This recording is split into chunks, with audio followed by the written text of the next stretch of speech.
Christopher Feran. Welcome to the podcast, sir. Thank you. Thank you. How's it going? Good. It's a real pleasure to have you. I have to tell you, I read your transparency report for Phoenix Coffee and was absolutely blown away by the professionalism that went into it. Not surprised at all. Let's be really clear. I wasn't surprised that it was that professional, but I was blown away by how much it actually covered without any extra fluff that was unnecessary. It was really well done. Congratulations. Thank you. Yeah, a lot of work went into that. Yeah, you authored it, right?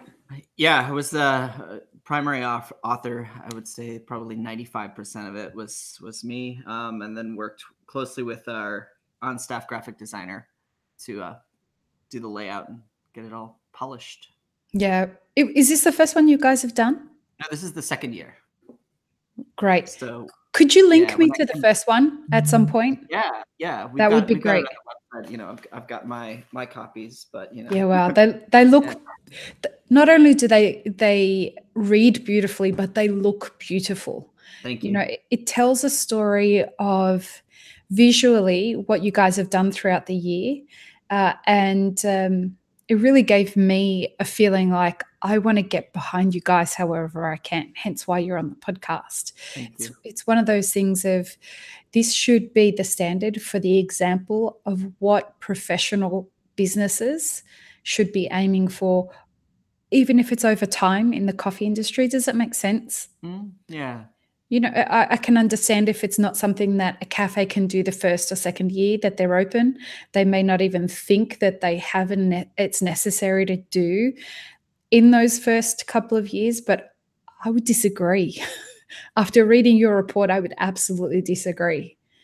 I think it's one of those things that occurred to me some years ago. I can't remember whose transparency report I read, probably Counterculture's. I admire what they do greatly. And I just had this moment of clarity that like most American consumers are still not willing to pay what coffee should cost. And so we needed to find a way to kind of articulate what exactly that $4, $5 per cup pays for, whether it's on the green side, certainly, but also what are we paying our staff? How are we being held accountable to whatever quality of life we're trying to establish? That seems to be a conversation that's being had in Australia at the moment as well. When I was recently there, it's not just that we're not paying enough at the back end of the supply chain, but we're really struggling at the front end of the supply chain, especially in places like Australia, where wages for baristas and staff and kitchen staff are around about $25 to $30 an hour. So $3.50 to $4 for a cup just isn't okay. They just their margins, we were talking about this on the podcast when Kieran was on a couple of weeks ago, but the margins when you break it down for a cup of coffee in Australia for the standard latte is 17 cents.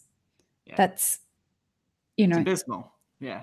You can't survive on 17 cents. It's one of those things of, and we tried to talk to baristas about it, like in the 3-day event that we had a cafe owners day, a roasters day, and a baristas day. So we presented these numbers in the cafe owners day and said to them, send your baristas to the barista day, because we're going to break this down for them and then talk to them about how their effect at the bar, like simply giving away a coffee for free, means that the next X number of coffees that you make are only going to cover the costs of the cup that you just gave away. Yeah, that's right. And I think it comes down to everything from making sure your burrs are changed. It's expensive to pay $150 for your burrs or whatever the case may be.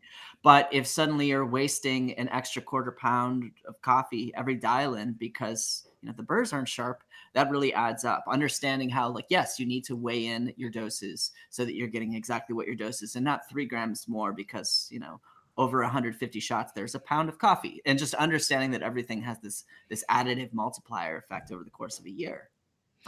And cash flow plays a real problem in that. For I can hear cafe owners right now that are listening to this saying, yeah, but what if I don't have $150 on hand to contribute to that. And I get it. Yeah, if you're on a cash basis, I totally understand. But I'd say, okay, what's your payment cycle? You got 30-day credit terms. Okay, great. You got 30 days, then you got 30 days on your line of credit. Then great. So you've got 60 days, really. How can you make up that difference in 60? There are ways to creatively manage your resources. Yeah. And for people who, it depends on risk appetite and things like that. Some people, I have a low risk appetite. People are surprised when I say that. But I really do have a low risk appetite with regards to things like getting credit cards and things like that. But where that hurts me is that I don't have that same width of time to actually catch up on payments and things like that. I have to generate the cash upfront. And that's a learning curve for me this year. It's something I'm working really heavily on this year, in that, how do I increase my risk appetite, both in business and personally? And how can I watch, what are the flow-on effects? What are the wins I could get from that? And are they worth me going through the exercise? And I absolutely believe that they are. I'm just, stepping into my fear and my vulnerability and be like, okay, so I've waited 43 years to do this. I better fucking start now. Right. Yeah. Yeah. It's, business is all about knowing all the shit that you never wanted to know about yourself, right? Yeah, definitely. and when you're running a low margin business like we are in coffee, really understanding where everything's going is critical. Yeah. So let's talk about this transparency report, because you cover so much in it. Tell us what you're covering in it. Sure. So we always start with some sort of letter from me and my co-director, Shane, kind of recapping what our year was and what our goals for the year were, just as a way to establish the framework for the rest of the report. Then we like to look at both our impacts within our community, within our company culture. We move outside of that. We talk about the environment, and then we move to our supply chain. And so, usually there will be a large feature on something relating to our coffee program. So this year we featured heavily the coffee side of things, because I felt that was a very salient topic in the industry, something that we needed to talk more about when we talk about the C market, when we talk about unsustainable prices for producers. A lot of people don't actually know what that means. And not only within the industry, but when we're talking to general consumers.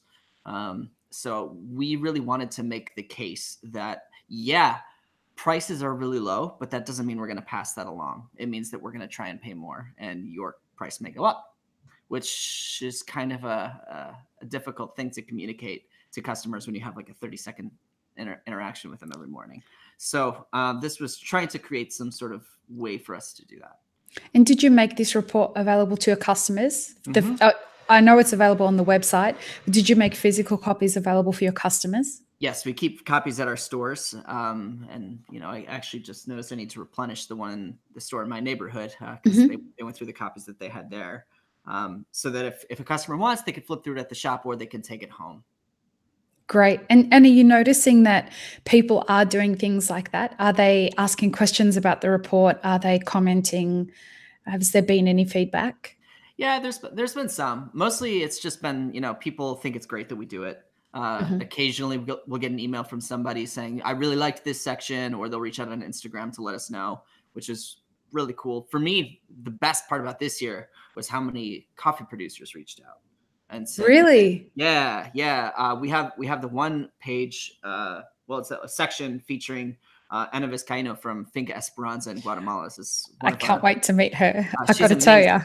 I got to tell you, after you spoke to me about her, and I spoke to the boys, and I had them on the podcast, I feel like her and I know so much about each other from afar that I feel like I'm just going to turn up at one point to their farm and have dinner with her, and we're going to stay there for 3 days, just talking at a table, like just and the wine starts flowing, and it's great.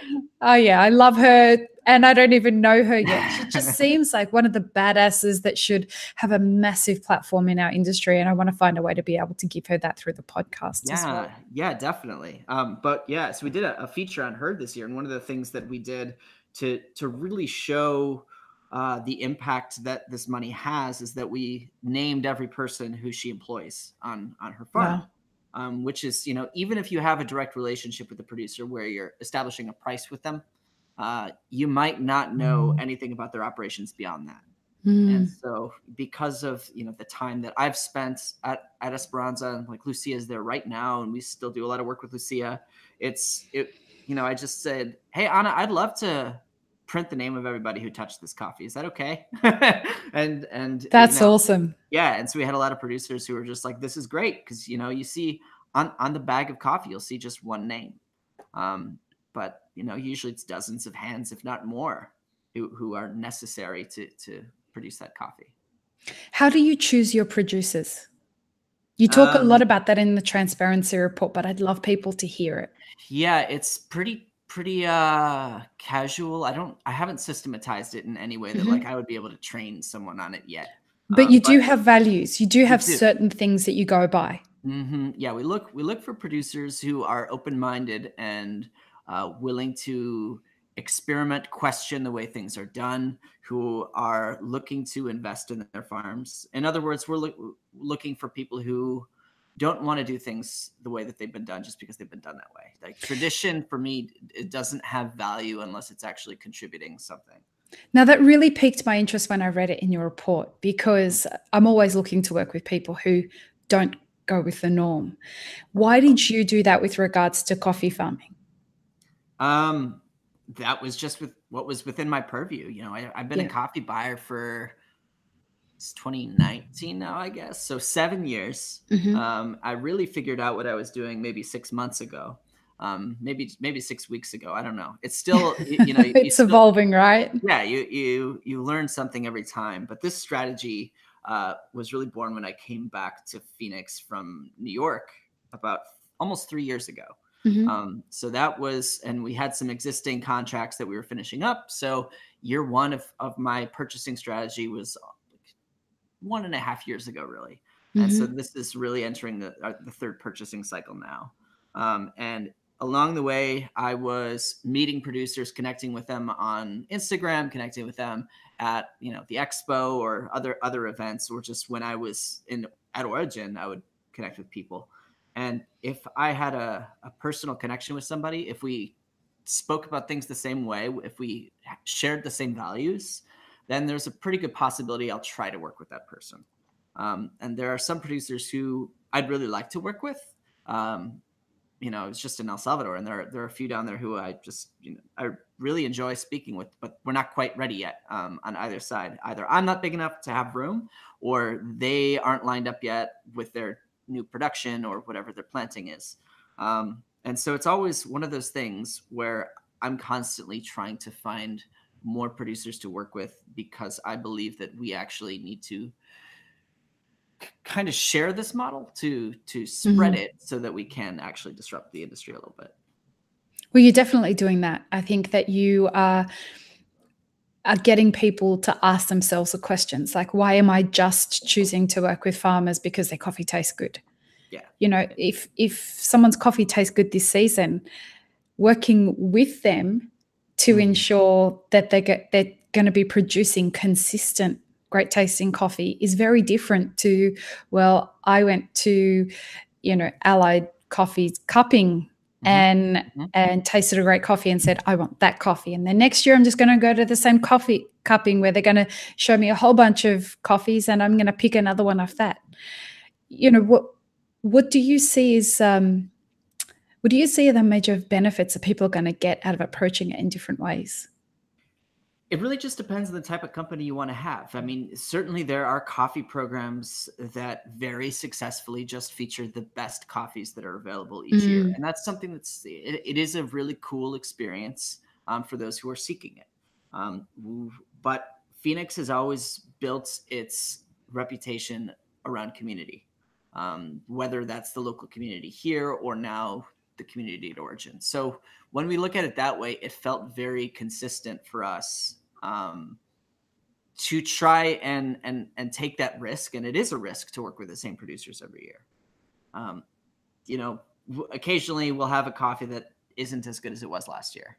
And we'll hear about it from baristas. The general public will still think it tastes great. But baristas who taste more coffee and have a broader, palate or flavor memory, will say, hey, this isn't as good as last year. And I'm like, that's just how it goes sometimes. It's an agricultural product, but it's important to us that we stick with this producer, because guess what? In a year or two, we're going to see the payoff when they're reinvesting, whether it's dealing with rust management or trying to just to revitalize their soil in general, which is a big thing that I'm obsessing over this year, or it's, experimenting with new processing or trying to fix their drying, whatever it is. It's always an evolving process. You only get one shot a year. There's just one harvest. And so sometimes things don't work. But if we maintain feedback, if we train together, if we cup together, hopefully as we iterate over the years, everything will just continue to improve. And you're not going in there and saying, well, hey, Mr. Coffee Farmer, I'm going to tell you exactly what you need to do to change. No, I don't even touch. I'm terrified of agronomy. Like I have my house is like filled with plants and everything, and I love plants and I love agriculture, but I'm not trained. So it would be really. I try to be sensitive to the roots of imperialism in coffee, and I don't want to be Mr. White Savior coming in and telling people what to do. So I tend to ask a lot of questions like, hey, what are you doing to deal with this? Oh, cool. I noticed your pruning is this way. Can you explain to me why you do it that way? Just ask a lot of questions and understand their mentality. And occasionally, I'll feel it out. And if they're open to it, I'll be like, hey, I really want you to meet my friend so-and-so who is a soil microbiologist. And if they hit it off, then maybe they'll hire somebody and they'll work together. And that's what I mean by you have to feel out the relationship and go year by year. Year one, I tend to not say anything at all. I'll just give feedback about the coffee, physical analysis, all that.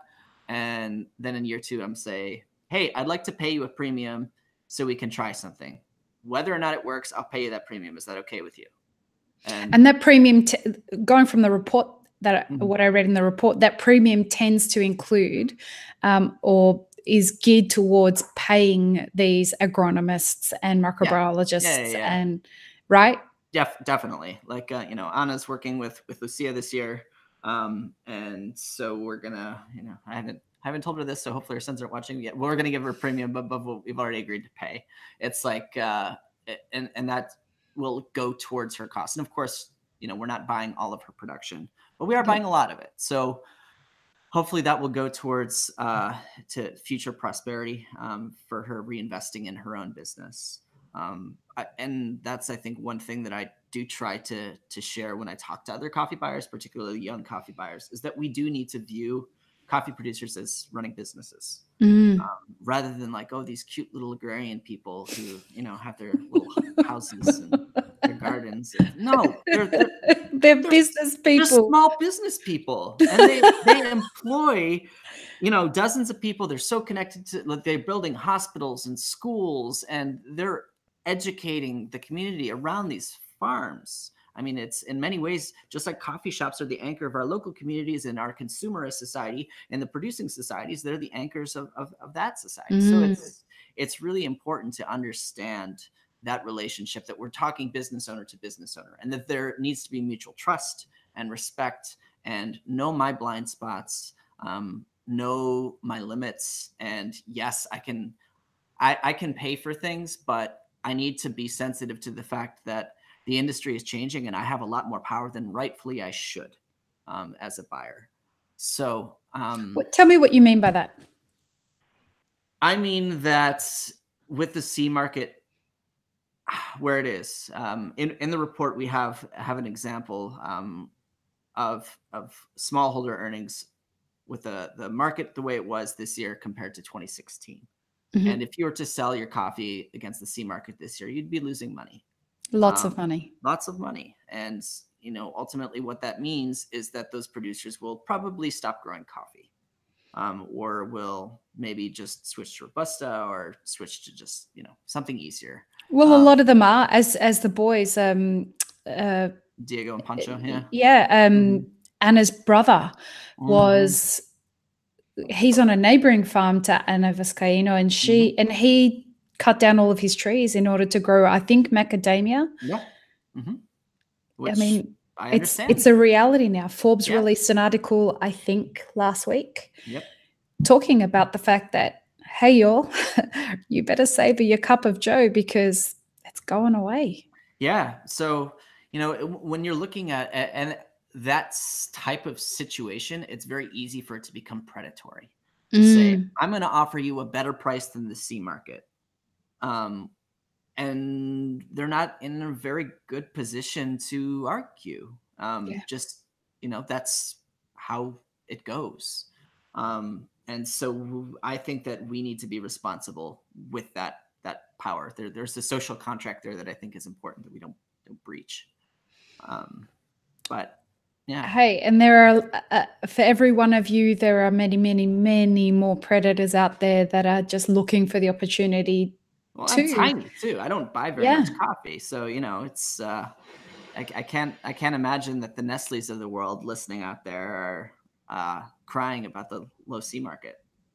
That being said, I'm trying to reach out to, well, I'm not trying to, I am reaching out and have been reaching out to companies like Nestle and to Coca-Cola and companies like that to start a conversation about, what is your social impact forecast for the next couple of years and how are you approaching that? Because I'm trying to get an understanding after speaking to some green buyers who represent those companies and who have been around the green bean buyers of those companies.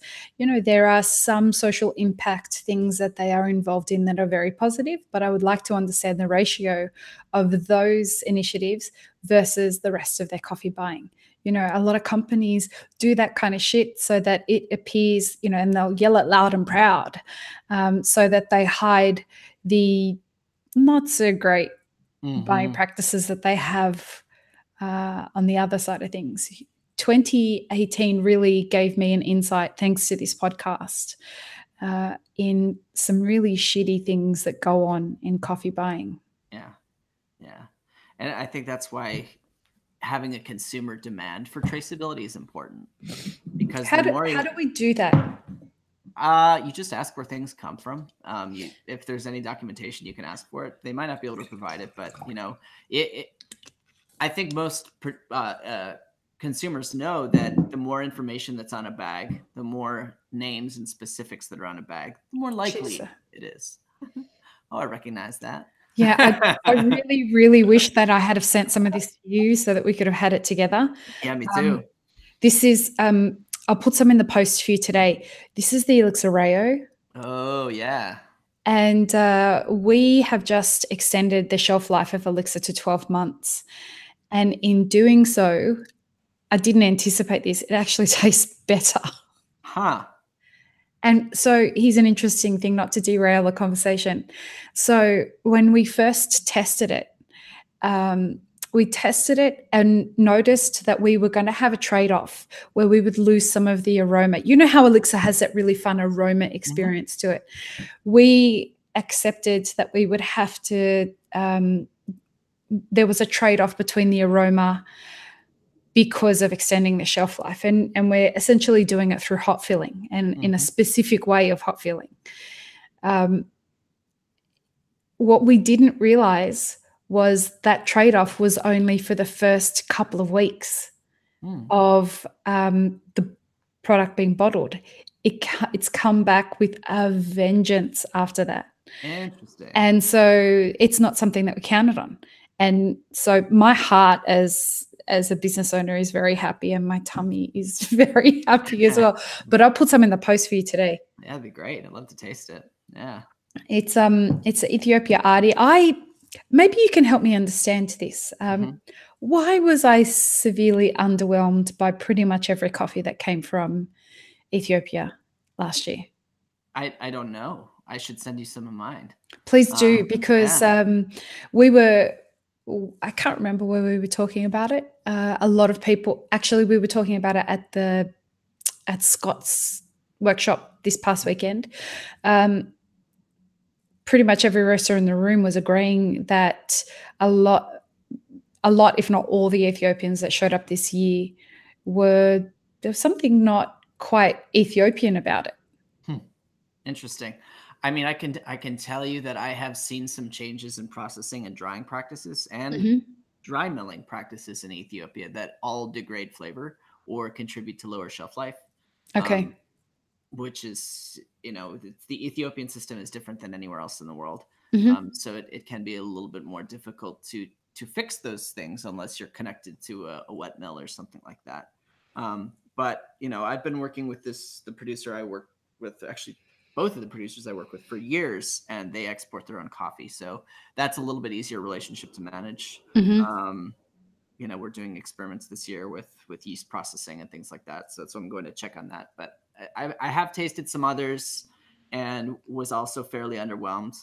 Okay, great. I mean, I'm not happy that that's the experience, but across the board, that's what I'm hearing. And for some reason, every motherfucker wanted to send me Gucci last year. And I'm like, stop trying to...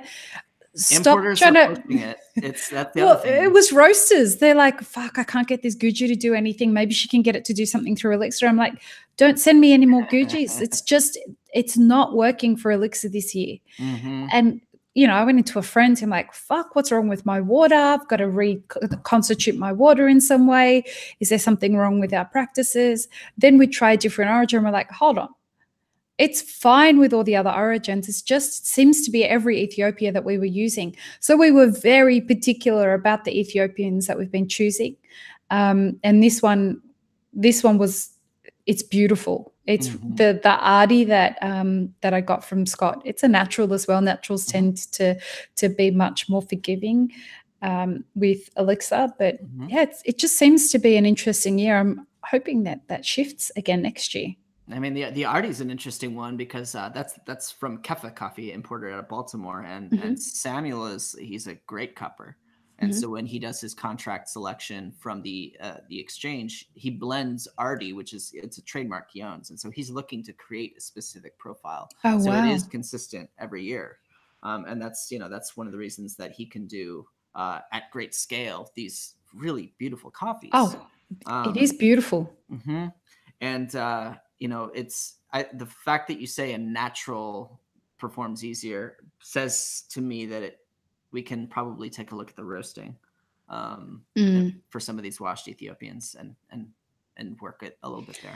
Yeah, the thing was they just dissipated through it. So we just said, if you're going to send us Ethiopians to make Elixir with, they've got to be naturals, because and Scott said to me, like, just get people to send you naturals. They're harder to fuck up in the roast, and if it's been a challenging year for Ethiopia anyway, so just for Ethiopian coffees, so just only ask for naturals, and that's been a big help. Well, I'll send you some of mine, see what you think. Hey, I already know I'm not going to be disappointed. We can do swapsies. I'll send you some Elixir. You can send me some coffee. I always like drinking. He knows what he does. Hey, so the other thing that I was really impressed with in this transparency report was the things that you focused on other than coffee. And one thing in particular that really caught my eye was one of your new hires. So you hired I'm going to say this wrong, so correct me, but you hired I've forgotten the name. I should have written it down, but it was a person who's hired to help with cultural progress coordinator. Fascinating. Tell me more. This is something that after the whole 4-barrel thing, this is something that I just alarms went off in my head. We need tell people who don't know what the 4-barrel thing is, what you're talking about. Just Google it. I mean, it's like the most, it's the saga that's still going on, where basically there was just a misogynistic culture of harassment and abuse embedded in this company, and for years and years and years. And finally there was some of the employees and former employees got together and sued the 3 owners of the company, and still unraveling. And it's disgusting. But the more you look at coffee, here, abroad, anywhere, it's something that we need to deal with as an industry. I mean, there is the majority of the power is held by men. The majority of the positions in upper management are held by men. And speaking as one, that makes me very uncomfortable. Can I ask you why? Why? Yeah, why does it make you uncomfortable? You don't have to answer, but I would love to know why it makes you uncomfortable. Because I think that long term it creates toxic societies. I think it's fairly unstable. My own personal politics will absolutely play into this in my personal values. And I don't like societies that are built on aggression, built on predation, and I see that in places where men tend to dominate. At least men who are socialized in the American way of socializing men. I appreciate you explaining that. Thank you. Yeah.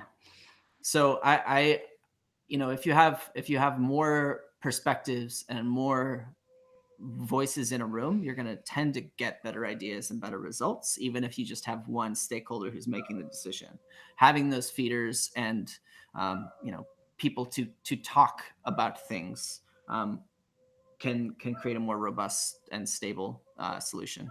So I looked at what happened at 4Barrel and said, yeah, this is something that we need to make sure doesn't happen here. Phoenix is in a transition right now of ownership and of company structure, and we're trying to move towards employee ownership. And so this is something that we wanted to embed as a value. Remind me how many employees you have? 43 right now. That's a big company. It's a big, small company. Yeah, exactly. And that's what we always say. We're a big, small company. And there are a lot of challenges that come along with that because we're too small to do some things and too big to do others. So what we found is with 5 stores and then our roasting ops, we have 6 units. And so we started to fall out of communication, even with our asynchronous chat tools and email and our biweekly meetings, everything. We are still falling out of communication. And so occasionally conflicts would come up, and a lot of them were interpersonal conflicts. And that's bound to happen, particularly when people have longevity that they do. Like at Phoenix, it's almost 3 years that baristas stick around. And so we said, well, we have these pretty lofty goals for what we want this place to be.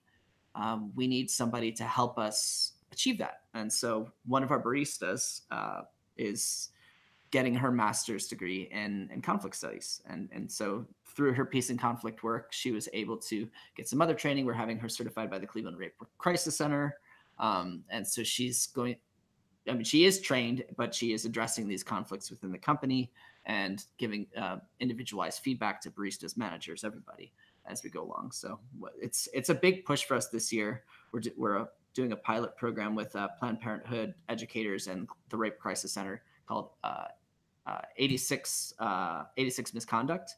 It's focusing on sexual harassment, sexual misconduct in the workplace, both between employees and customers, and developing strategies to address it, building in policies to address it, and trying to create a safe workspace for everybody.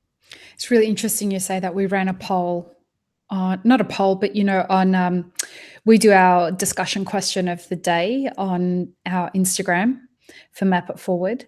And when we said to people, do you experience sexual harassment in the workplace? The majority of people that responded said that they experience it on a daily basis from customers. Yeah, I mean, I'm not surprised. Neither am I.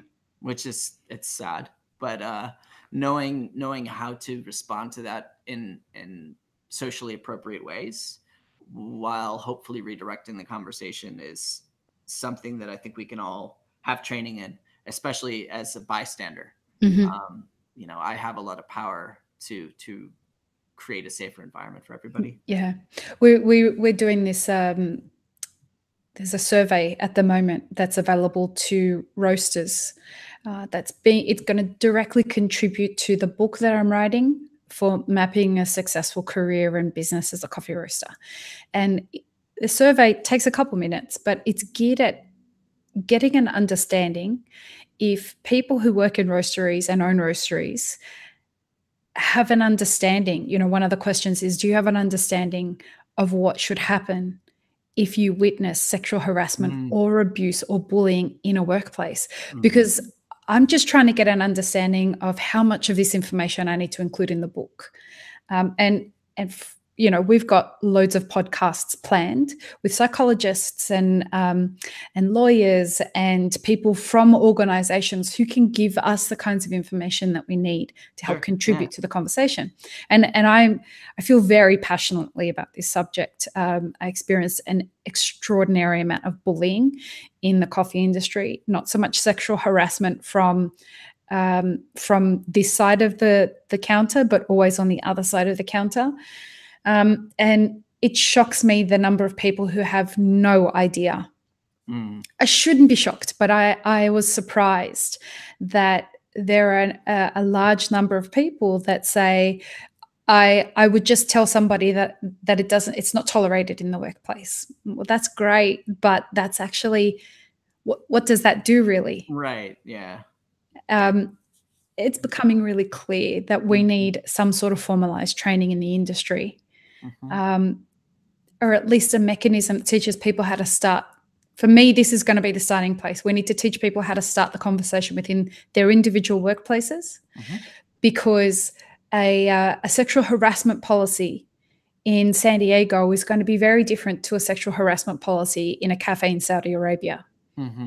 They should have the same bones, but they're going to be very different in tone, in the way that they're communicated. And so we need to teach people how to start the conversation, first of all, in their workplaces, and talk about what's respectful communication and how do I understand boundaries and how can I respect boundaries? How can I assert my boundaries? All that kind of stuff. But also teach employers about establishing culture so that sexual predators are weeded out. And it's very clear that when a sexual predator shows up for an interview and for the first few weeks of their work, they're sussing out the environment. Yeah, everybody's testing that boundary, for whatever their own personal comfort or desires are, and predators would be no different. They're seeing what they can get away with, who's susceptible, who's vulnerable, what is the culture tolerant, find the people who protect them, all that. I spoke about this once before on the podcast, but in our Sydney workshop, we had a conversation, and it wasn't a panel discussion. We had some panel discussions, but on every day we had one discussion that was between myself and the room. And it was an open forum discussion. And one of them was being not a man in coffee. And it was, the discussion could go in any direction that we wanted it to. But I started the conversation with a story that one of the many stories I've been told of women who have been raped and sexually harassed in our industry, which is absolutely not acceptable. Right. But the reason I started the conversation with that was I wanted to understand what was the shock level in the room that this actually happens, because I'm of the belief that generally people are good people. And I definitely believe that there's a miscommunication culturally throughout the world in the way that we're teaching each other how to communicate between all the genders. And I would like to see more of an effort put into that.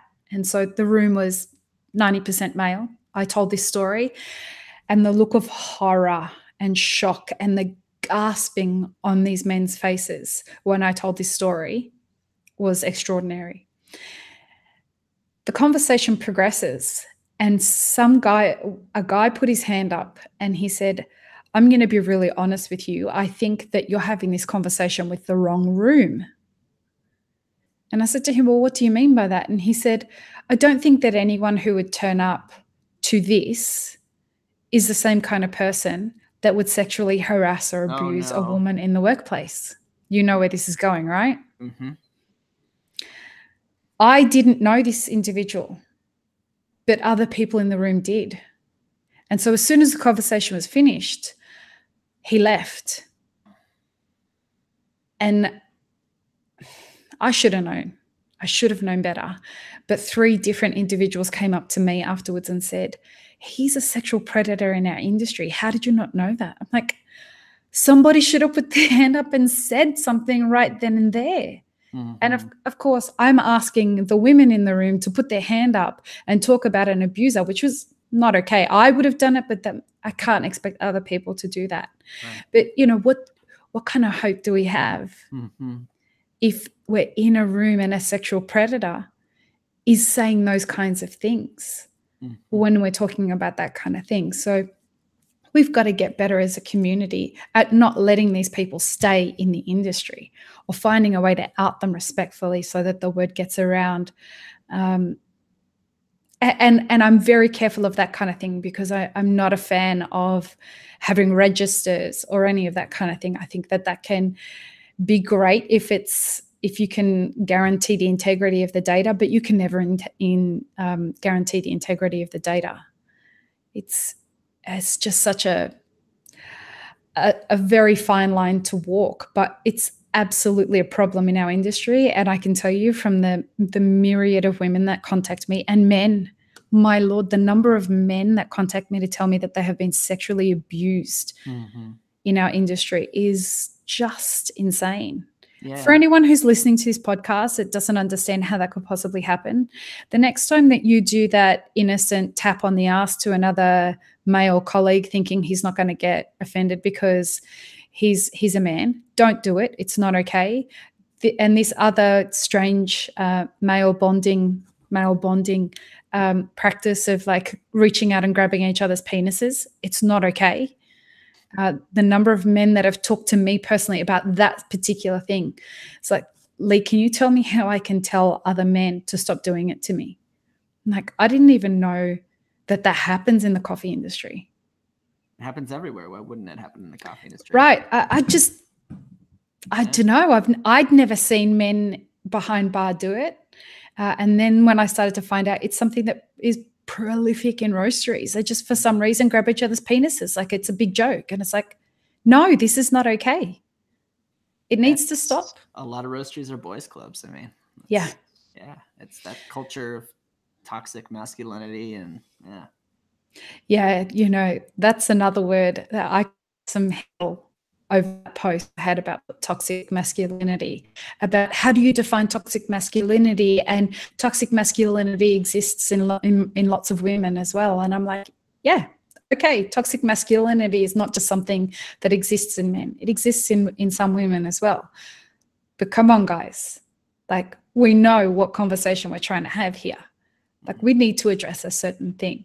And I think that it's great that companies like Phoenix are saying, not only do we need to talk about it, but let's put somebody in charge of starting these conversations. Yeah, I mean, Phoenix has been around for almost 29 years at this point. I haven't been involved, obviously, but well, from nappies maybe. now that I am, you know, looking back on our history, it's like, oh yeah, there are definitely some things that I would like to see never happen again. And I think it's important to hold ourselves accountable to that in some fashion. So, you know, having this person on payroll who is tasked with the independence to do that job, I think is critical. You know, talking about the 4-barrel thing, and this idea that we do things in our past that we're not proud of as a company. And it's absolutely okay to come forward and say, you know what, we fucked up, we didn't catch it, and I'm really sorry. Mm-hmm.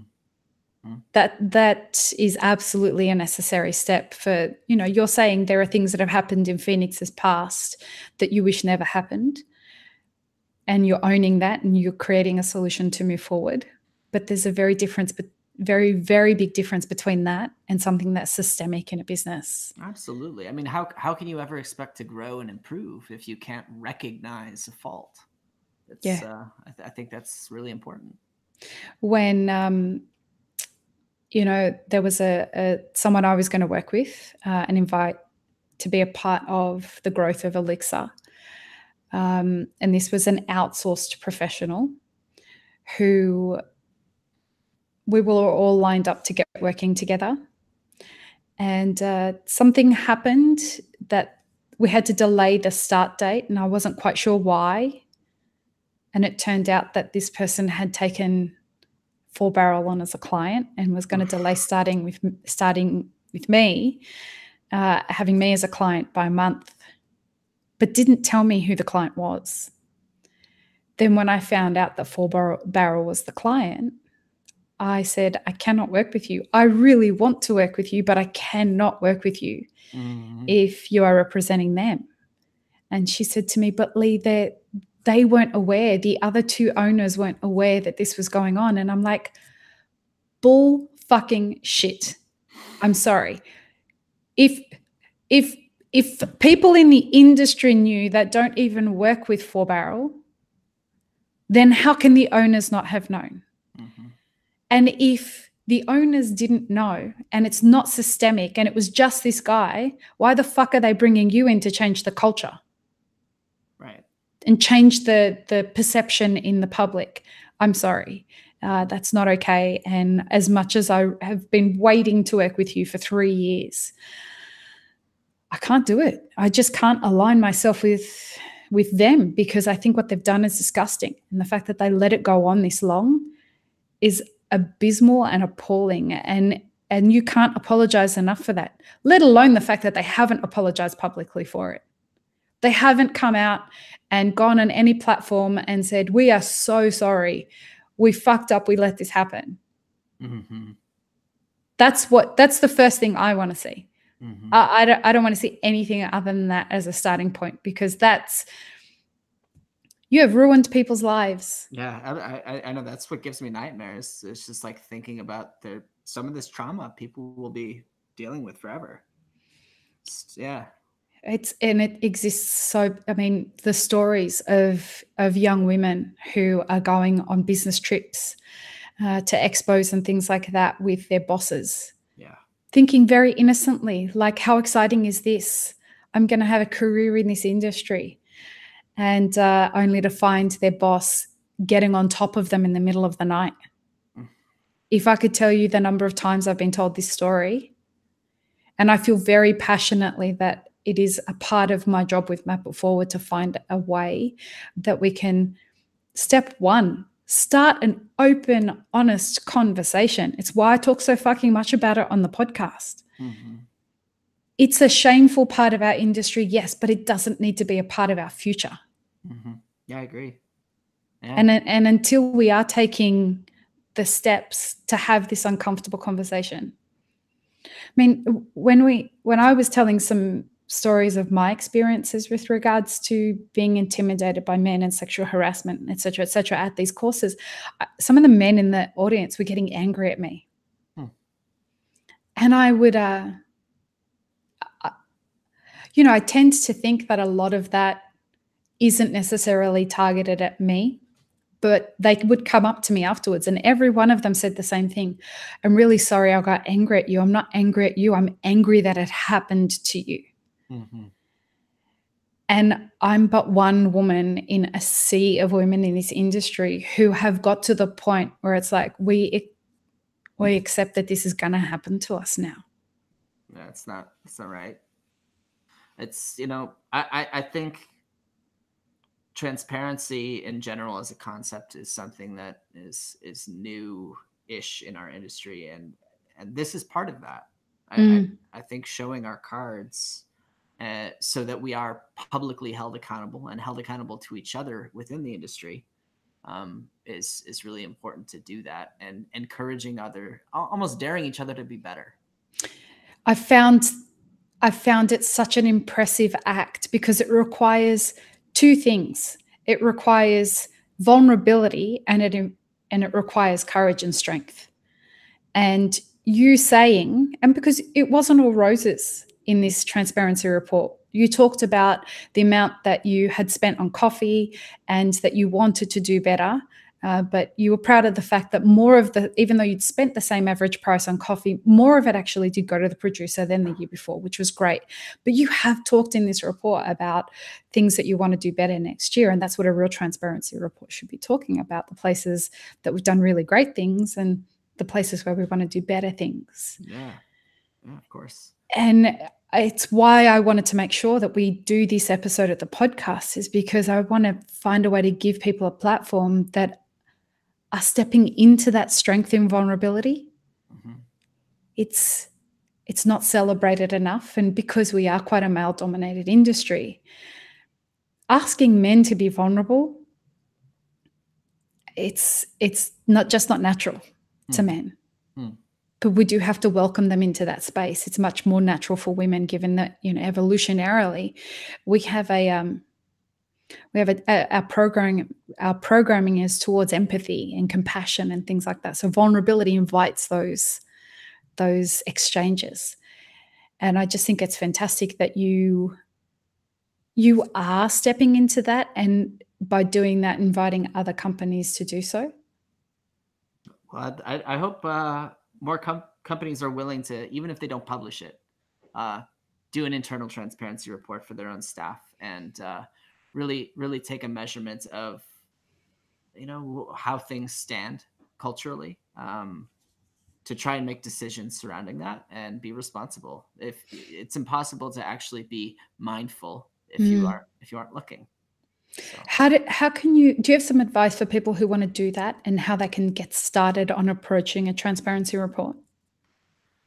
The first one I ever did for Phoenix was 2017, and we started that one in October. And so that was a lot of actually looking back. For 2018, I already knew that, this is something that the owners of the company want. And so I'm going to start collecting data from day one. And so anytime something occurred to me like, oh, I want to look at this, I would write down that topic, and I just kept a little notebook about the transparency report so that I could go back and refer to it and try and find perspective. And usually the thing that takes the longest is actually the letter, rather than the data itself. I can just pull the data because I've got the spreadsheets. So the letter was very well put together, by the way. It was concise and it connected, which is something that most of those things, don't do. But I felt really connected. I was excited about reading on after I read the letter. I thought, oh, wow, I feel like they're talking to me. Thank you. Yeah, it's and for us, it's always been Phoenix has always had an environmental push, and so trying to connect with that and see where we can do better, and we're always trying to do better there. But that's been worked through some of our strategic partnerships. We talked about Rust Belt Riders a little bit. There are composting partners, and trying to expand the work that we're doing with them. And it's focusing on whatever your mission is. Just explore your mission through whatever your purchasing power, your work, your culture, all that. And so if for Phoenix, it's our people, our places, and our product, and just exploring the impacts of those things as they reverberate out through the universe. I talk ad nauseum in this book that I'm writing about the idea of a buying philosophy and a buying and selling philosophy. And I noticed that you talked about that in the transparency report. Did having a buying philosophy help you in being able to understand what the kinds of ways you wanted to affect your business along the supply chain? Because you talked about the way that you've changed your buying around milk. Yeah, so we're working with a local dairy now because we had no idea where our dairy was coming from. And I just didn't like that because it's another agricultural commodity product. And that's scary as fuck, given that we know what they put in milk these days. And it's like, it says, hormone free, but I don't really know what that means. And so I just felt like I was, again, just tossing money into a void somewhere. And then milk was showing up, or some white colored watery substance. And it's got lots of sugar added to it. So that it, and in my head, I don't even want to be serving milk at all. I think that, the dairy industry is so detrimental for the environment and human health and everything else. But it's like, this is a reality. And so if we're going to do this, we need to be responsible about it. Just like if we're going to ship coffee from across the world so that we can roast it here, we need to transport it responsibly.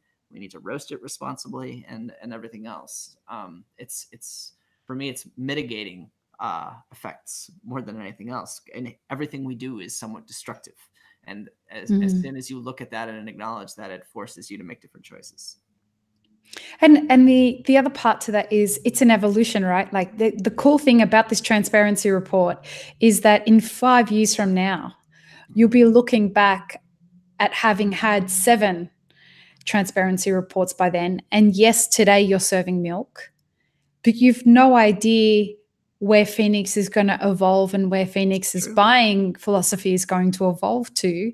Right. I mean, are you 100% plant-based yet? No. But in my life? Yeah, in your life. No, I'll still eat eggs from chickens I know and things like that. Right, but you're quite plant-based, aren't you? Yeah. So you as part of the decision-making in the cafe, 5 years is a long time.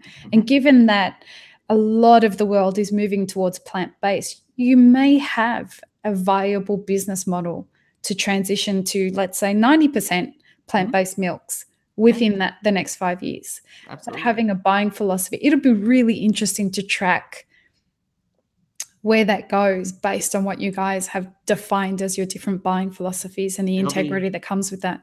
Hopefully it'll be easy to do. We'll be able to just pull out the transparency report and take a look.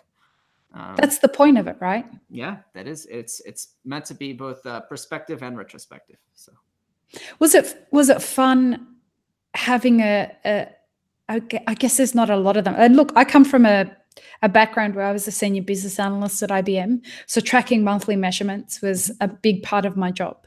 And the first 2 or 3 months of the year weren't all that tasty and exciting because it was just recording shit at that point. But then when you're into month 4 and 5 and 6, you're starting to see what the next 6 months is going to look like. And then you can, you get to the end of the year and you're looking at 3 or 4 years history and it's like, fuck, we've really experienced some growth here, or we've really done. Are you at the point where that's exciting yet? Every once in a while I fall into this rut of feeling like I'm never doing enough. And do you really? Oh yeah. And it's at those moments I look back to where we were 3 years ago. And it's like, wow, we've covered a lot of ground in a relatively short amount of time. And because, I'm fortunate in that my job is, I'm buying coffee. What is it? It's January now. I'm buying coffee for September. So I'm buying 8 months out. So I'm always in the future, in totally abstract lands, coffee that's not picked yet. Or I'm working on long-term projects that might take 2 or 3 years to come to fruition. And so it's tough for me to stay anchored in the day-to-day. And so I can get lost a little bit in the nebulous lands of where we are and where we stand.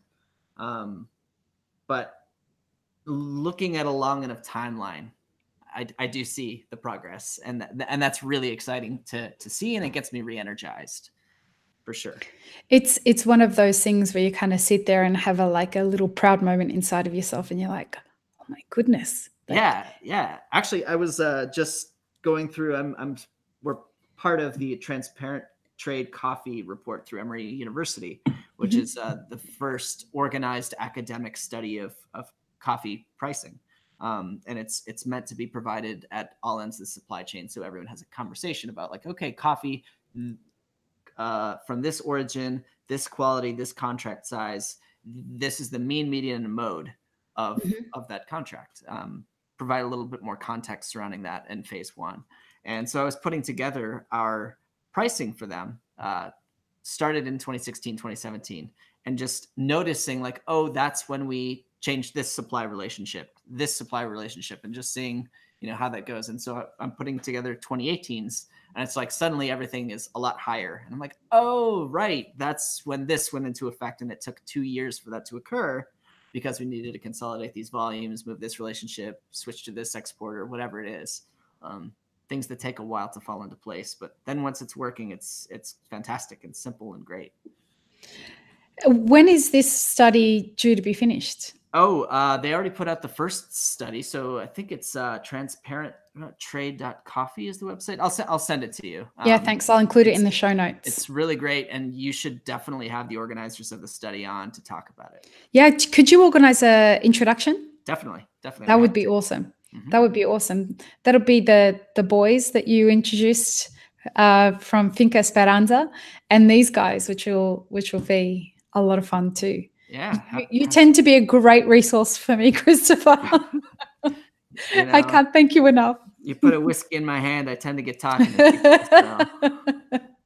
Well, listen, I want to be really respectful of your time. I know that you've got a lot going on at the moment. Thanks so much for having this conversation. Thanks for having me on, Lee. It's good to see you. Likewise. I hope I'm really hoping to get to Expo this year. We've got some things happening for Elixir that might coincide with that, and I'm going to be out of the country potentially. But if I'm not, let's grab at least a coffee, if not dinner or lunch or something like that. It'd be awesome. Sounds good. All right. Have an amazing rest of your day. Thanks for your time, Christopher. See you later. See ya. Bye.